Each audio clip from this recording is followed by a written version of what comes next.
দিয়ে পদ্ম ফুল করে দিচ্ছ, অন্য একজন ছাত্রের মেরে মুখ ফাটিয়ে দিচ্ছ, এইরকম যদি কাণ্ডকীর্তি করো তাহলে কিন্তু আমার পক্ষে সেটা মেনে নেওয়া সম্ভব হবে না। অর্থাৎ টিট ফর ট্যাট, যেমন কুকুর তেমনি মুগুর। তোমরা যদি ভালো থাকো, তোমরা যদি শিখতে চাও, তার জন্য সবসময় আছি, কিন্তু দুষ্টুমি করলে, পড়াশোনা না করলে, এমনকি পালিয়ে গেলেও আমার কাছে শাস্তি পেতে হবে। তার কারণটা হচ্ছে বাবা মা আমাদের সবচেয়ে বেশি বকেন, বাইরের ছেলেদের তো বকেন না। বাইরের ছেলেদের বকেন না কারণ বাইরের ছেলেদের প্রতি তার চেয়ে ভালোবাসাটাও নেই যেটা নিজের সন্তানদের প্রতি আছে। তোমরা আমাদের কাছে নিজের সন্তানের মতন ছিলে। আমি নিজের সন্তান বলেই আমার ছাত্রদের মনে করতাম চিরকাল। এবং সত্যি বলতে গেলে আমার এটা সৌভাগ্য, অসম্ভব গুণ আমাদের ছাত্রদের মধ্যে। একবার আমার মনে আছে বজবজের ওখানে বিজ্ঞান মেলা হয়েছিল, বিজ্ঞান মঞ্চ ছিল, তারা আয়োজন করেছিল। বাগড়াহাটের কিছু ছেলেরা আমাকে ধরলো, স্যার আমরা যাবই। অত দূরে যাবি বাবা, তা কিভাবে? বললো আমরা স্যার ঠিক পারবো।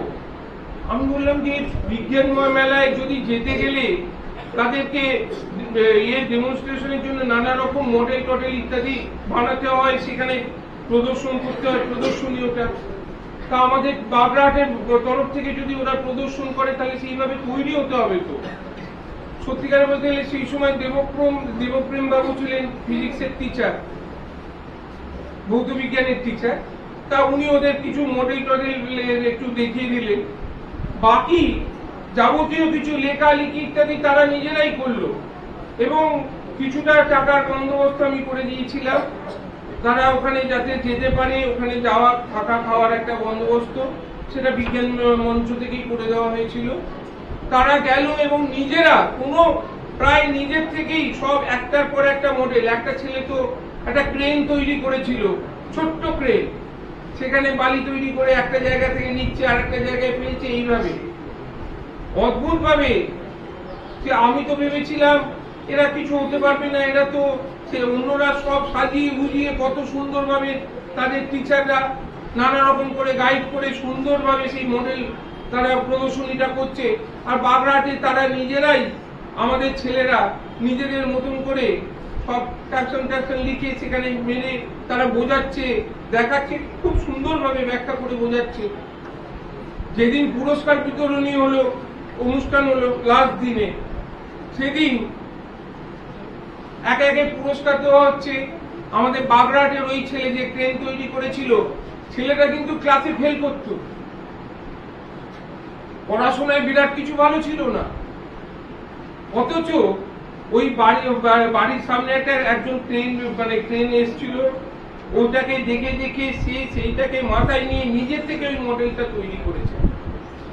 আমার আইনস্টাইনের কথা মনে পড়ে গেল। আইনস্টাইন কিন্তু প্রথম জীবনে বিরাট কিছু ভালো ছাত্র ছিলেন না, পরবর্তীকালে তিনি সর্বশ্রেষ্ঠ বিজ্ঞানীর মর্যাদা পান। তো ওই ছেলেটি হচ্ছে সেই গুণের অধিকারী, সে ওইটা করে সেকেন্ড প্রাইজ পেল, গোল বিজ্ঞান মেলার মধ্যে সে সেকেন্ড প্রাইজ পেল। এবং আমাদের বাগড়াহাট হাই স্কুল ফার্স্ট হলো, বিদ্যালয়ের মধ্যে ফার্স্ট হলো। মানে আমাদের ছেলেরা কতটা ট্যালেন্টেড, কতটা প্রতিভা, তারা নিজের থেকেই, প্রায় তেমন কোনো গাইডেন্স না পেয়ে নিজের থেকেই তারা এই কাজগুলো করেছে, নিজের প্রতিভায় এই কাজগুলো করেছে।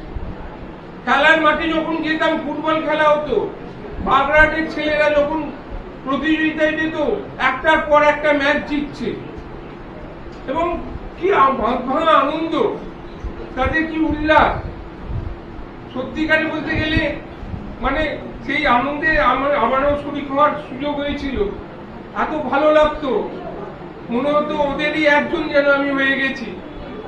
এবং সত্যিকারে বলতে গেলে ক্লাসের মধ্যে টুকটাক যখন দুষ্টুমি হতো, সেগুলোকে আমি আজ বলছি, সেদিন হয়তো শাসন করেছি, আমি কিন্তু নিজেও এনজয় করতাম।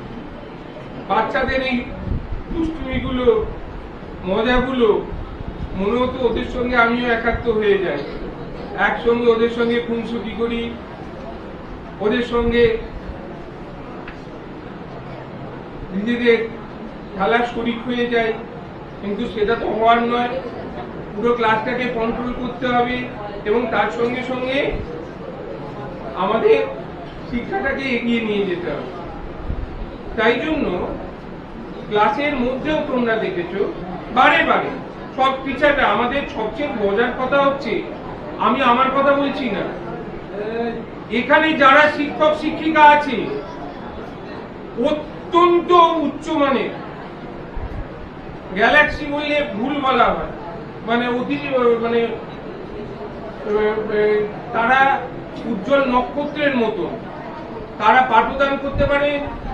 শুধু তাদের আমি বলবো একদম একাত্ম হয়ে যদি এদেরকে শেখানো যায়। বাগড়াতে কিন্তু আমরা খুব পেয়েছি, অত্যন্ত ভালো মানের স্টুডেন্ট নিচ্ছি তা কিন্তু নয়, বরং চাইতে কোনো ধারাই বাছাই ছাড়াই প্রত্যন্ত এবং খুব কম নম্বর পাওয়া স্টুডেন্টদেরকে আমরা নিই, কিন্তু তাদের মধ্যে থেকেই কিন্তু ভালো রেজাল্ট করে তারা পরবর্তীকালে বেরিয়ে যায়। এটা কিন্তু এমনি নয়, তাদের যেমন আছে সেরকম আমাদের শিক্ষক শিক্ষিকারা সেই আন্তরিকতার সঙ্গে তাদেরকে শেখান বলেই সেটা সম্ভব হয়। তোমরাও আগামী দিনে মনে রাখবে, যেখানে যা বুঝবে না স্যার ম্যাডামরা তোমাদের পাশে আছেন, তোমাদেরকে সেইভাবে গাইড করবেন। ভয় পাওয়ার কিছু কারণ নেই, না বুঝলে হাজারবার তোমরা এটা করবে, বলবে, কিন্তু কখনো নিজেদেরকে দমিয়ে রাখবে না, ভয় পাবে না। রবীন্দ্রনাথ বলে গেছেন, সংকোচনে বিহবলতা নিজেরই অপমান, সংকটেরও কল্পনাতে হইও না মেয়মান, মুক্ত করো ভয়, আপনা মাঝে শক্তি ধরো, নিজেরে করো জয়।